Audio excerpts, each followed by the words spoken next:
Welcome to Manage Your Damn Money with Ben and Malcolm, where we trade in personal finance advice for entertaining conversations about money and would encourage you to share your favorite show with at least 2 friends. Remember, sharing is caring.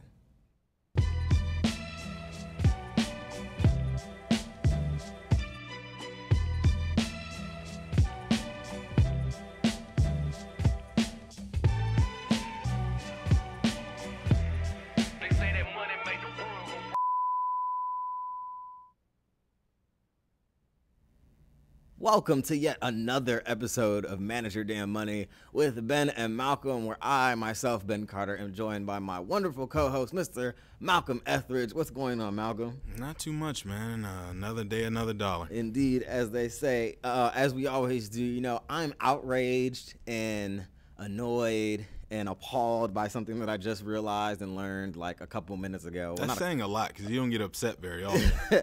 It's more just like we are walking towards a certain future world that looks like one of those worlds in those movies we were presented a couple years ago. Amazon has facial recognition technology, and they are apparently selling it to government and law enforcement bodies. And like one of the like civil liberties organizations that fights for like, you know, American civil liberties. Like ACLU? Yeah, something like that. It was another one. Came out and like basically said, Amazon, you need to stop, number one, selling this to, you know. Oh, good luck telling Amazon what to do. Stop selling, Amazon, right? But more than just like them selling the facial recognition stuff, I was like thinking about the Minority Report, the movie with, is that Tom Cruise, right?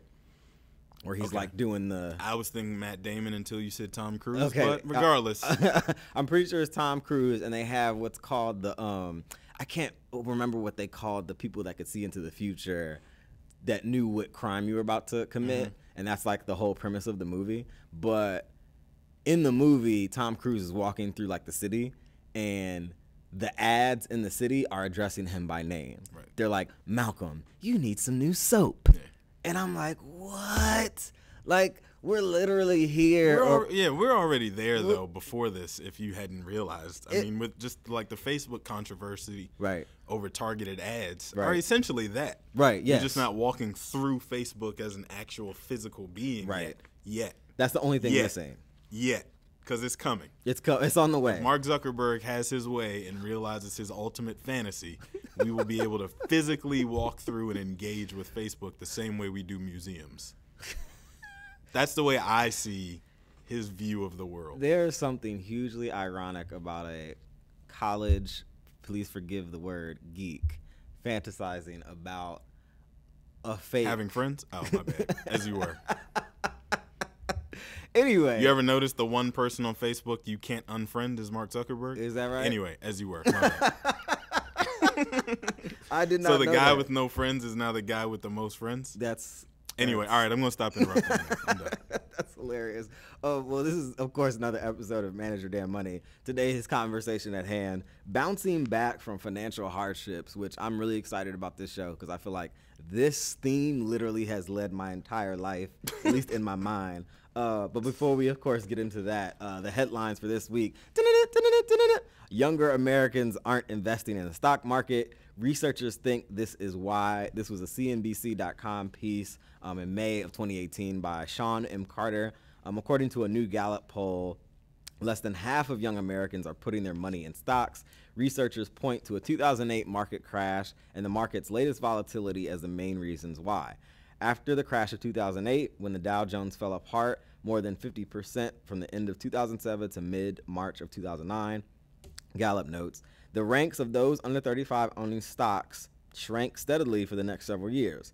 Even a decade after the stockholders lost trillions of dollars, younger Americans are still leery of investing their money in stocks. According to this poll by Gallup, 52% of adults under 35 say they owned a stock in the 7 years leading up to the crash.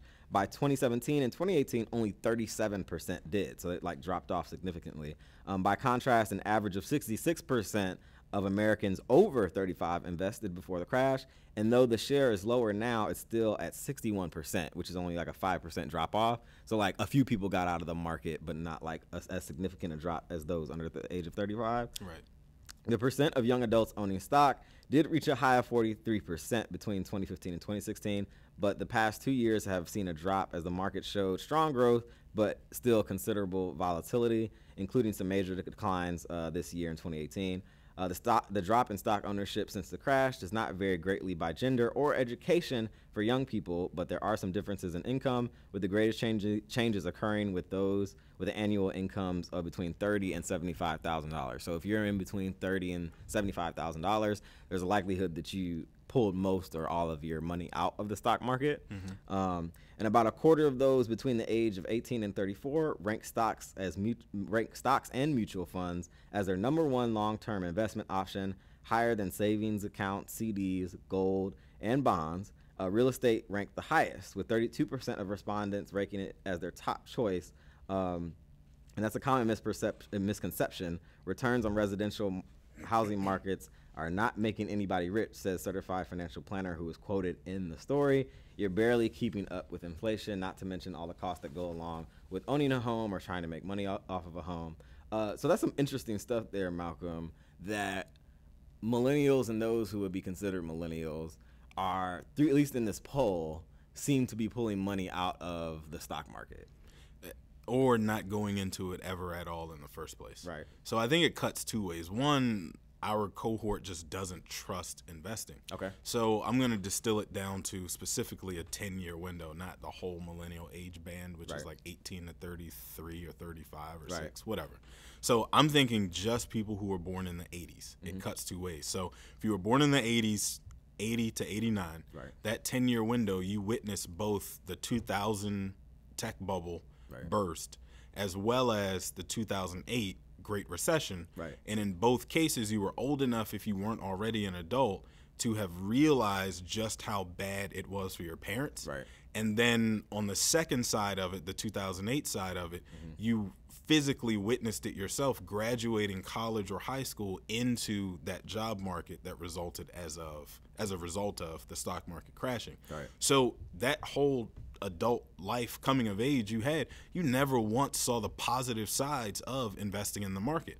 So we refer to we as in investment professionals in the industry refer to 2000 to 2010 as the lost decade, because if you look at the market from its bottom in 2000 to its quote unquote top in 2010, the market literally went straight across in a flat line. So on a trend chart, that whole decade was wasted. Literally it was lost. So if you look at then the folks who are born in 1980 to 1989, there's the lost decade that potentially could be not investing at the same time that they should be investing more than anybody else. So it cuts both ways, and I'm honestly a little bit afraid of what it means once we get further out, and it has to prove out. Because I don't know that folks are taking it as seriously as they should be and really getting diligent about investing for their future as aggressively as they should, but also B, have the means to do anything about it. So it's kind of, if you can't tell by how like close I got to the edge of my seat and like I'm like yelling into the microphone, it's really that deathly serious in some cases, I think, but we really won't know until we already need to know. So, I hate to paint such a bleak picture, but that is a significant concern of mine. I wonder this. Could it be that, is it that millennials and those who are younger than millennials are diverting what typically might go into an investing situation into savings? Yes. So it's more just they're going. So my friends who are diligent about their money, and we have money conversations on a regular enough basis that I know their personal situation, they're saving that money instead of investing it into the market. Now, what do they say when you ask them why they're not investing? I don't mess with the market. Like I don't trust that entity, that that thing, that Wizard of Oz, if you will. I don't trust that. Is it a I don't trust it because of the stock market or like in what we experienced, or is it some other more deep-seated? Everything. Think about Occupy Wall Street. So you're coming out of college, every time you turn on the TV, folks are protesting against Wall Street. Wall Street is bad, bankers are bad, investors are bad, financial advisors are bad. Everybody who would have any influence on getting you into a place where you can earn money on your money is bad. Right. Everybody who's associated with the economic downturn that happened is bad. Right. So now you finally get to a place where you have the money in your hands to do anything with it. Right. And everybody you traditionally would go to and the places you would go to do anything with that, you've been told for 10 years, don't mess with them. Don't mess with them. Those people in those places are bad. And so the only other thing you know to do with it is to put it in your savings account and don't touch it and hope for the best. And that's kind of the same way that my grandparents, who Depression era people, managed their money going forward. The key difference between my grandparents and our classmates, a pension. Man. Social Security. That pension. Those kind of rock bottom, bedrock,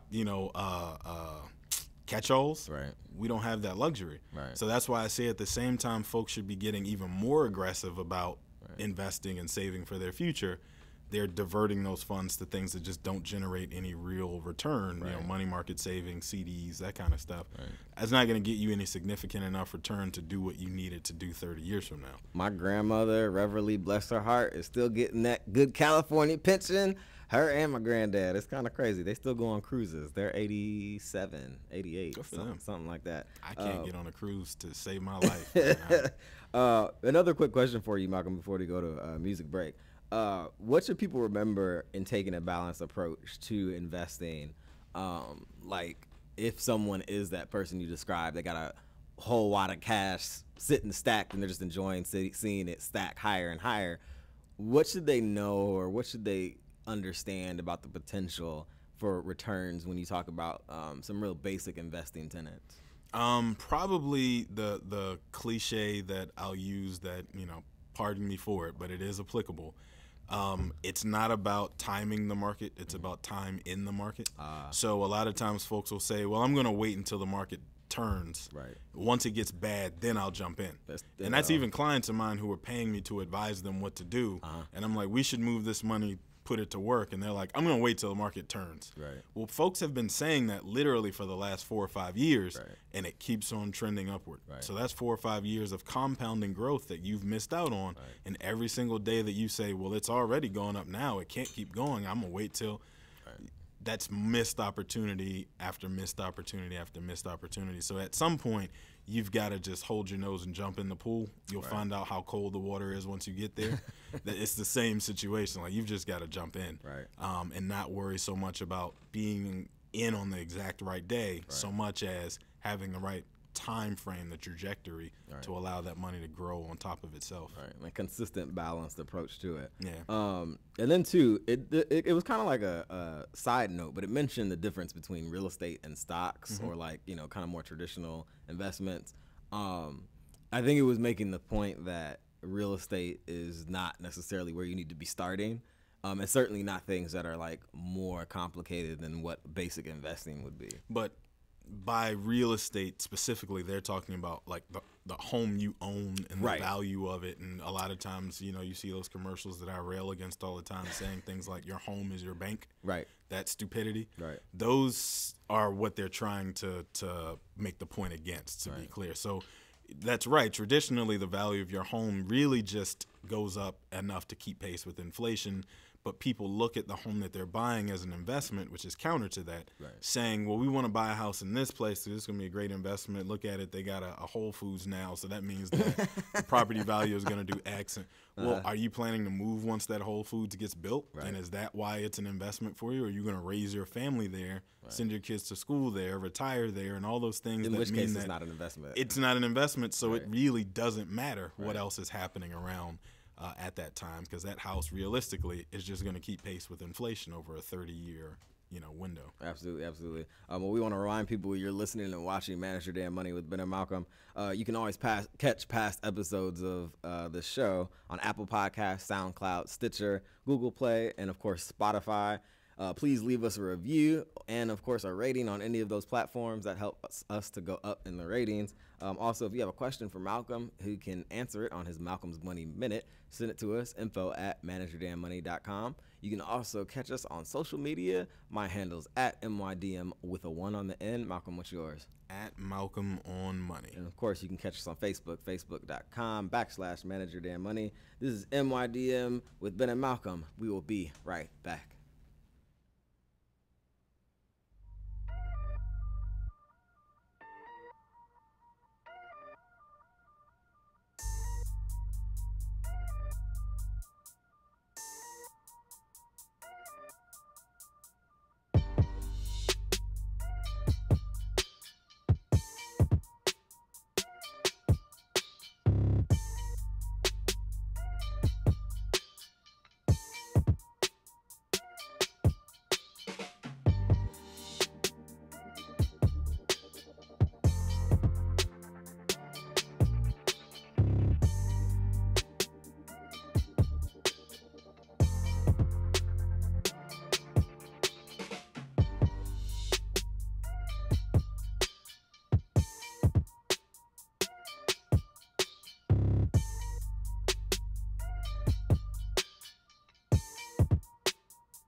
Welcome back to Manage Your Damn Money with Ben and Malcolm. On this episode of MYDM, we're talking about bouncing back from financial hardships. Most of those not from wealthy backgrounds have experienced it when stuff hits the fan and you have to shell out a large, unexpected amount for an unfortunate but necessary expense. A major fix to your car, a new water heater in your home, a major healthcare expense, or even the death of a family member.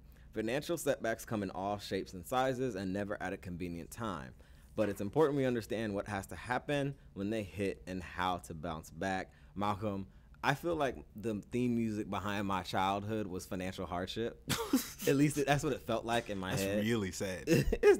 So really what it was, I had a decent upbringing, but I think I had a unusual, and I've told this story before, attention to money, and I think I perceived things a certain way through money at all points and times. I always tell the story of me being 6, us driving past McDonald's and Burger King, me thinking to myself, I want McDonald's or Burger King, but we probably can't afford it. Why is a 6-year-old thinking that? Yeah, I don't know why you were worried about that. Because meanwhile, on this side of the country, I was tearing down on a Whopper Jr. Okay. So, hopefully I ate enough for the both of us. Right. So long story short, I don't think it was actual financial hardship. It was just like I perceived everything through that lens. But of course, when we're talking about financial hardships, some of the basic ones that we're really familiar with, Malcolm, housing costs, that's a big thing when something happens in your home and you have to fix it. This is like my personal favorite, and the reason why I hate having a car, major car repairs, when stuff doesn't work right and you need it to. Also, this is a major one that's really also oftentimes unavoidable. Healthcare costs and or newly diagnosed ongoing health issues requiring hospitalization and or ongoing care. Then another one that we're familiar with every few years here in the United States, some kind of natural disaster, whether it be a hurricane or now in Hawaii, the volcano, which is the volcano erupting, which is kind of a new one for us. And then also, of course, as we mentioned, death or sickness in the family. A story that we pulled for this particular episode: 8 ways to bounce back from a financial setback. This was a GoBakingRates.com piece by Alyssa Kirkham from December 2013. So we had to go way back for this one. The first thing, which is really important, Malcolm, you have to calm your emotions and stay smart. The stress that results from financial setbacks can lead individuals to make foolish mistakes with their money. Setbacks often leave us reeling since they're often unexpected and involve high emotions. And when emotions go up, intelligence goes down. And this is something that Robert T. Kiyosaki, the author of Rich Dad, Poor Dad, has apparently said.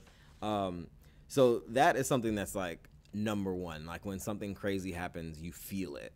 And I know for me, my mind goes immediately to like, what is this going to cost? Or what is this situation going to cost me? Which is definitely an interesting thing.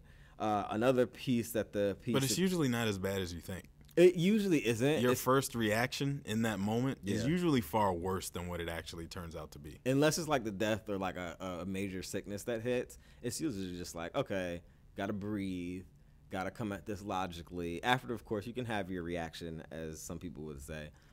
Which is kind of my threshold for what I actually like get upset about. So my threshold is, did it kill me? Okay. And after which, if the answer is yes, then I don't care anyway. Or did it cost me any significant money? Right. And if the answer is no, then I don't really care. Right. So those two are the only things that I allow myself to really get upset about. And one of them, like I said, kind of takes care of itself. So it's really just one, the substantial financial setback that I'm going to care about.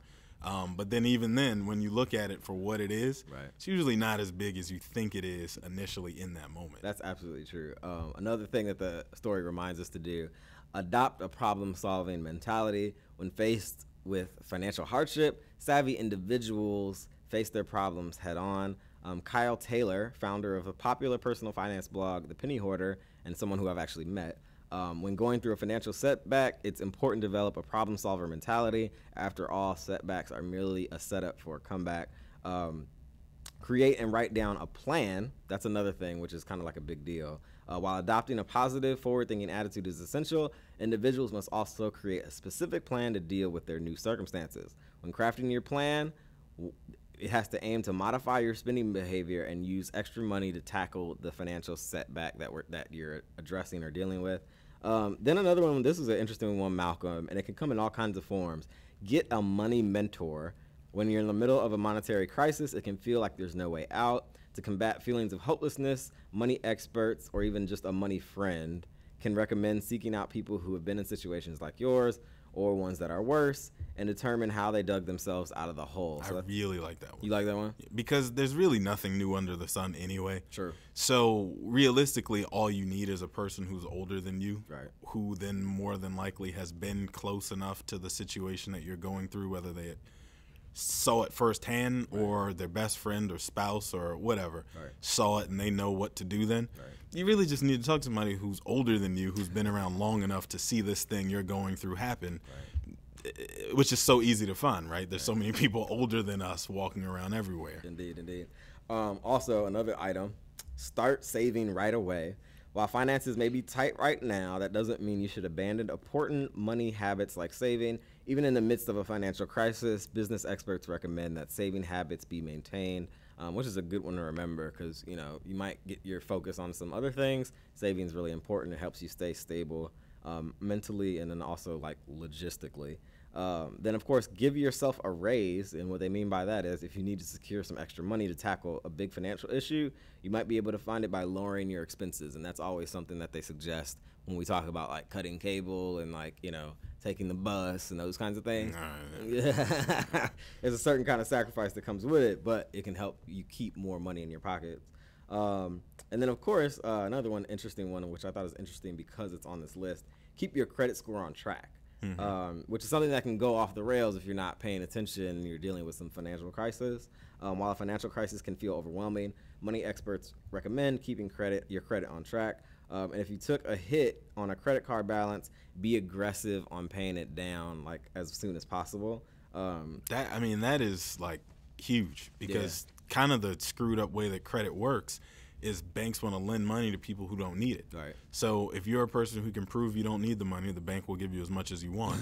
And if you're a person who actually needs the money, or they even get a whiff of desperation, right. then they don't want to lend it to you. Right. So in that moment of crisis that you're talking about, if you've already kind of played it closer to the edge and have gotten to that point where you're on a watch list, don't mean literally, but just, you're on the radar, then you're a lot less likely to be able to solve that problem by borrowing money through traditional means. Absolutely. And that, all the more reminds us that it's important to have an emergency fund for things when things go wrong.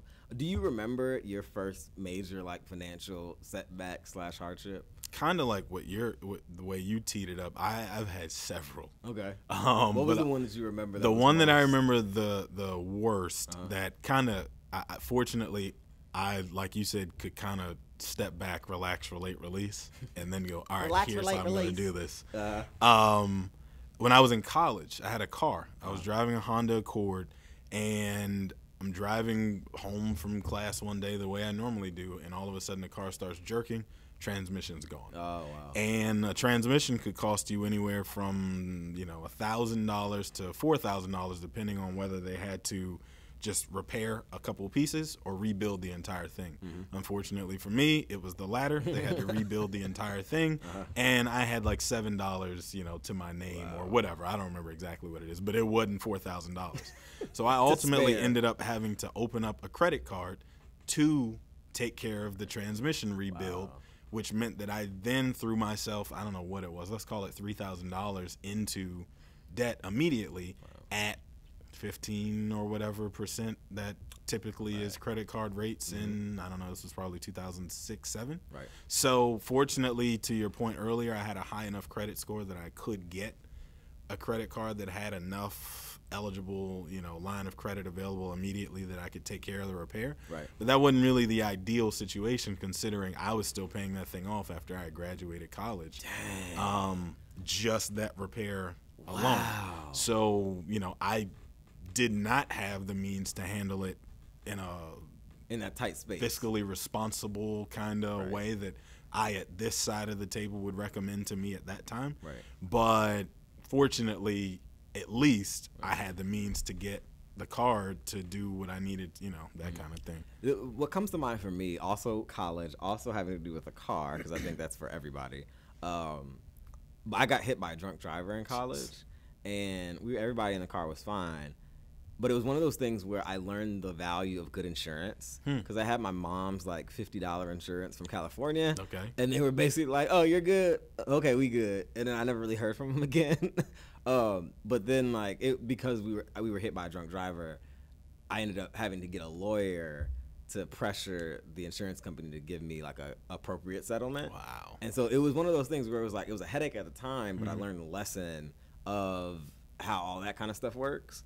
To the point where I had one lady from his insurance company, and she was real nice. She gave my friends money, and then it was my turn to talk to her, and they switched her out on me, and they gave me some other person who was mean and surly and I'm not gonna give you anything. They played the good cop, bad cop. Take this $800 if you want to, or you're not gonna get anything. Wow. So I went through the whole process. So insurance is such a interesting business. Indeed, it is. So I went the whole summer not having been compensated. Wow. And then had to go through the process of getting a lawyer that was in the area that I was going to school at Hampton. Ended up getting something like a $12,000 check or something like that as a result. The lawyer took a portion of it, I think. It wasn't a whole lot, but it was a good amount. So that was an experience that had to do with a big financial thing. And then I got my Honda Prelude immediately after that. That right there is why I tend to over-insure everything. Right. I've got more insurance than I probably need. Right. Just to be safe. Yeah. Just because I don't want any, one-off scenario. Before we go to break, real quick, do you talk to clients about recovering from financial setbacks?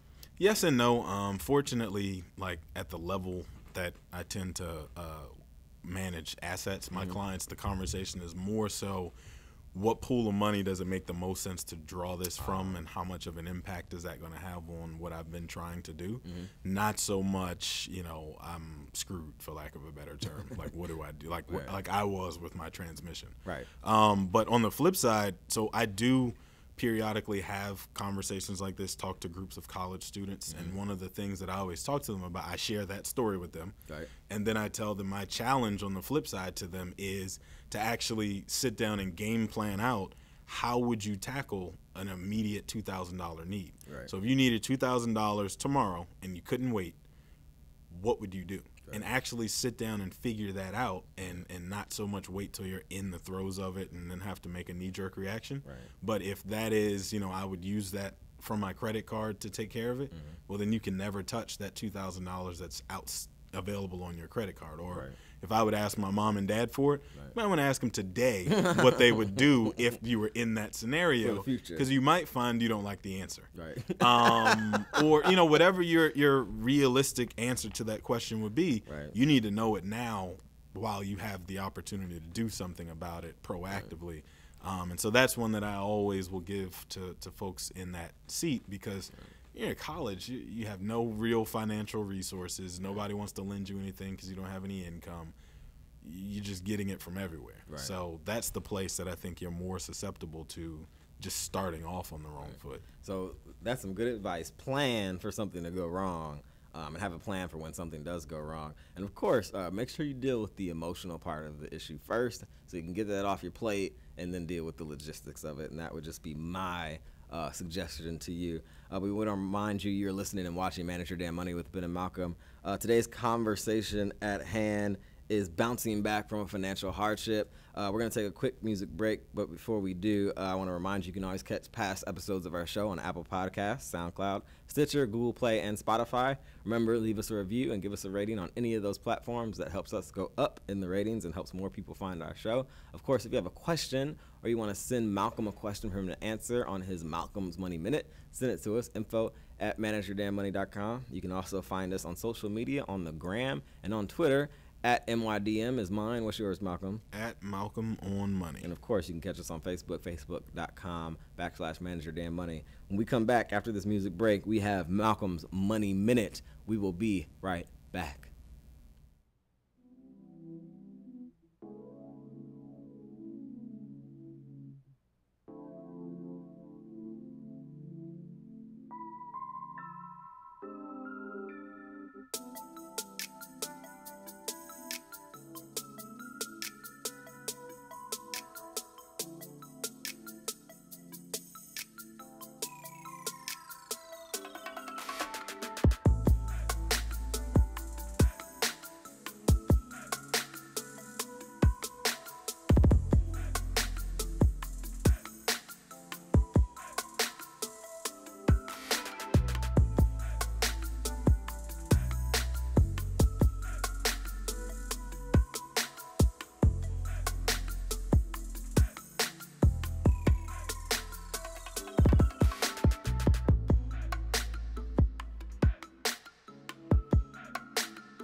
Dear Malcolm, I have a 401k via my job, which I give 10% to after taxes. I was thinking of opening and funding an IRA as well. I have 2 questions for you. What would be the benefits of opening an IRA? And or would it be beneficial or more beneficial just to raise my current 401k contributions? Signed, Justin D. So, Justin, I'm going to assume that you're talking about a Roth 401k since you used the term after-tax dollars. So in this case, if you're contributing 10%, you've probably already gotten the maximum match that your company is going to be willing to give you. So you've satisfied that. Good for you.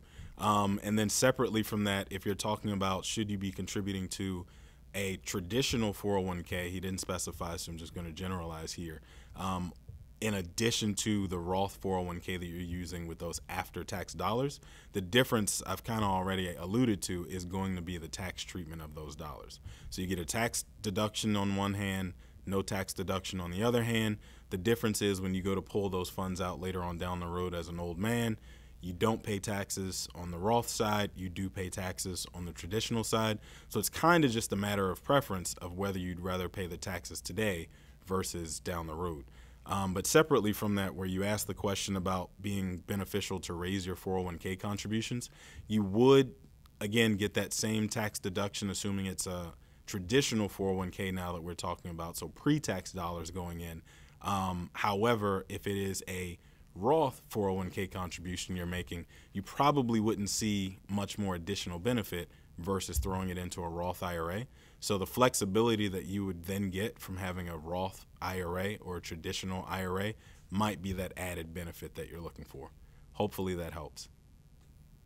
And of course, if you have questions, send them to info@manageyourdamnmoney.com and we will answer them here on the show. Today's conversation at hand, bouncing back from financial hardships. Author, motivational speaker, and DC DMV native, if I'm not mistaken, Willie Jolly says a setback is a setup for a comeback. So how do you come back for a financial setback? That's what we're covering on this episode. Another story we pulled, Malcolm, bouncing back from bankruptcy sooner than you think. TheStreet.com had this piece in May of 2017 by Brian O'Connell. So the article read that one additional financial hardship we've not mentioned is one we often place a lot of shame on people for. Even our current president is familiar with bankruptcy. Bankruptcy afflicts over 1 million Americans on a yearly basis, and going under financially is widely viewed as a nightmare scenario. More than 40% of Americans have a credit score of over 640 1 year after filing for bankruptcy. 65% of bankrupt Americans see the same score at least 3 years after bankruptcy. And this is from a Lending Tree report. That same study found that 43% of the people with a bankruptcy on their credit have a credit score of 640 or higher within a year of the bankruptcy, which is actually pretty soon. And within 2 years of the bankruptcy, 65% have a credit score of 640 or above. And in listed form, Katie Ross, an education manager at the American Consumer Credit Counseling, offers her step-by-step program to get back on firm footing after bankruptcy. One of the items that's listed is create a budget and stick to it. Another item is set SMART goals, and a SMART goal, Malcolm, is specific, measurable, achievable, realistic, and timely, and also start up or re-up on your emergency fund. And of course, focus and finish. And the reason why we pulled this bankruptcy story, because that is like the most major financial hit you can like kind of take, at least in the context of how we do things here in the United States. And so if you can bounce back from that and within a year have a 640 credit score, which is pretty decent, especially for somebody who has a bankruptcy on the record, then anyone can kind of get back on their feet, or at least, work their credit back into good shape, and also kind of get your financial footing back together. Yeah, so to put it in context, that 640 you're talking about is like right in the middle of the road, right? Which I think is probably the reason they chose to harp on that number specifically throughout the article. So to say, you could go through the 7-year period of this stays on your credit file, follows you like a scarlet letter, and then at the end of year 7, a year later, you could be kind of middle of the pack like the rest of, I don't know what percentage of America is at a 640, but, let's call it 50% of the country or whatever at middle of the road status, is actually saying something. So I get the point that they're making. Right. But it's also really important to add for context just how hard it is to qualify for and get approved for bankruptcy. Right? So you have to actually go before a bankruptcy judge, and either you or your attorney make a case for why you are so financially hard up for cash, for lack of a better way to say it, that you can't pay back any of these debts that are your own. Right. So it's not like you just say, all right, I'm filing for bankruptcy. That's it. I'm done. I give up. I quit. And then a year later, you got a 640 credit score. Right. You actually have to be able to make a case for why you deserve to go through this process that kind of wipes you of all of, these debts. So, and I don't know what the percentages are of people that go into bankruptcy court and come out victorious, but it's not as high as people probably think it is. Sure. And I feel compelled for some reason to remind people that student loans can't be put into bankruptcy. That's a good thing to remind people. Yeah, it's important to remember that. So don't go bankrupt because you have student loans. It won't work. Other things to remember when working to bounce back from financial hardships: deal with the emotions first, which we kind of mentioned earlier in the show. Large unexpected expenses can be overwhelming, especially in emotional life moments. So remember that you have to deal with the emotional part first, because that's the thing that, is going to be the thing that determines what your attitude is going to be going forward. Also, life-changing news requires your mental and emotional health. If a loved one has passed or lost a job, be sure to address, acknowledge, and share your feelings about it with someone who cares. This can help you offload the stress when coming back to addressing your financial situation and making a decision about your next step. So those two are really just about like mental focus and mental health and emotional health. I get that. Having that support system to kind of just check in with. Absolutely. And say, I didn't make any progress this week or this month, but it didn't get worse. Yeah. Maybe that even alone sometimes is enough to say, like, I'm doing something. And it also serves as an opportunity for you to recommit and re-acknowledge the value that you've placed on, getting back to a even level. Another element that you need to remember: you have to find a new level of discipline when bouncing back from financial hardship. Discipline is the single most important element to any financial plan, but especially when trying to recover from a major hit. Recognize and accept you can't have it all, especially in a moment like this, Malcolm. You got to hunker down and do the hard work, sacrifice the movie trips, the guacamole at Chipotle. Those are the easy ones. It's sacrifice the nice car and sacrifice, the things that you really want that are hard to give up. Right. But to the point you were making, that I get that question every once in a while. Folks are like, well, what do you do if you find yourself already buried under this mountain of debt? And the easy answer is the most difficult thing to do, which is stop digging. Right. Like immediately you have to just stop digging. Right. And it hurts. Put your shovel down. Right. You've already dug yourself into this hole, and you probably are now in a process where constantly, as soon as you're paying it off, you're using it again. Right. And so you're digging and digging, Right. And so it's important to first and foremost just stop digging, like stop the bleeding, so to speak, which is the most important but most difficult part of the whole thing. So, for example, when I graduated from college, I had a significant amount of credit card debt for situations like I paid for books, I paid for tuition on credit cards a couple of times, summer school tuition a couple of times. Right. I told you I bought a whole transmission on a credit card, things like that. So I actually, when I first graduated, moved back to my folks' house, didn't go get, an apartment that had significant rent, turned off all my credit cards and made a committed effort to pay them. Right. So I didn't get to go on the trips to wherever that people pre-Instagram were looking like they were having fun. Did we do that pre-Instagram? I don't know. We had Facebook. But it was still different. I'm telling you, people were going on those trips. Okay. Those trips were happening around me. Without you. Without me. Okay. Those trips were happening. But fortunately, 12 months, 13 months, something like that later, I'm done paying off those credit cards. Life can resume as normal. I'm able to move out on my own and feel like, a regular adult, like, people tell you're supposed to be and whatever. Right. But first and foremost, I had to stop the bleeding. Right. Like I couldn't do anything until, I actually made that commitment. So it sucks. It hurts. But you've got to make that commitment to just stop digging. Absolutely. Another one that we wanted to mention, and it kind of was in the one above, but share your goals and be held accountable. So much of what is about money is psychological, and that's why it's important in a financial hardship to address the psychological elements. Having a partner of some kind in meeting your goals can be an incredible motivator in meeting your marks for your finances. Get in partnership with a friend or loved one to meet your next financial goals, which is, as we've said, it's really important to be able to. It's really hard when you're sitting in a dark room thinking about your financial problems by yourself. Like any other problem. Yeah, right. If you're a gambling addict or an alcoholic or whatever, sitting in a room by yourself is not the answer. Not the thing to do. So share the problem with people. Share it with someone who you trust. And they can help you through it, help you see it through a different lens, a different perspective. And of course, as Malcolm mentioned, cut the fat. You got to cut out everything that you don't need. Stop digging, put your shovel down. And then lastly, expect setbacks and prepare beforehand. Dads, this is a funny story. When I went to college, my dad used to always say, when I was like in high school, just like casually, it's always something.